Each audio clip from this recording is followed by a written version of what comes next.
কি গো কি গো কি কোথায় গেলি বাবা? হাতে কি? হাতে আবার কি? হাতে শাড়ি। এই শাড়িটা বিয়ে বাড়িতে আমি পরে গেলাম, প্রিয়া দেখলো, সব ঠিক আছে। ও দেখে বললো তোকে খুব সুন্দর লাগছে, শাড়িটাও খুব সুন্দর লাগছে, আমাকে একদিন দিবি, আমার সামনে বিয়ে বাড়ি রয়েছে। আমি বললাম ঠিক আছে নিয়ে আসিস। আমি ওকে দিয়েছি, তাহলে তুইও আমাকে সেরকম ভাবে ফেরত দে। আমি যখন এক কথায় তোকে দিয়েছি, কোনো দেওয়ার নামই করে না। এই জন্য কাউকে কোনো কিছু দিতে ইচ্ছা করে না আমার, জানো তো। এই শাড়িটা কার? কার মানে? এই শাড়িটা তো আমার। এটা তোমার শাড়ি? কি নেশা করো তুমি? শুকনো। কি শুকনো? এদের শুয়োর যাচ্ছিল পোত শুকিয়ে, সেটা কার শাড়ি? এটা আমার শাড়ি, তুমি না কিনে দিয়েছিলে 1 বছর আগে। আমি কিনেছিলাম 1,500 টাকা দিয়ে। যাও, আমি দোকান থেকে আসছি, একটু যাও, শাড়িটা কি রাখো, আমি আসছি। কেন?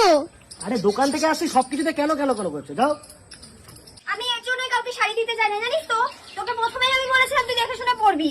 তুই আমার কাছ থেকে যেরকম নিয়েছিস আমাকেও তো রিটার্ন সেরকম দিবি, বল। ঠিক আছে। আরে বাবা, প্রিয়ার সাথে কথা বলছিলাম, তুমি কি বুঝতে পারছো না জিনিসটা? বলো তো। ও শাড়িটা নিয়ে গেছে, তাহলে শাড়িটাকে ঠিক করে পর। সারা শাড়িটা ফুটো ফুটো করে দিয়েছে আমার।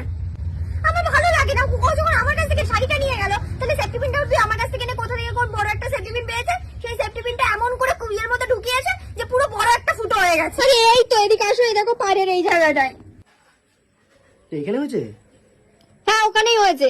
এই জায়গাটা ফুটো দেখতে পাচ্ছি না আমি।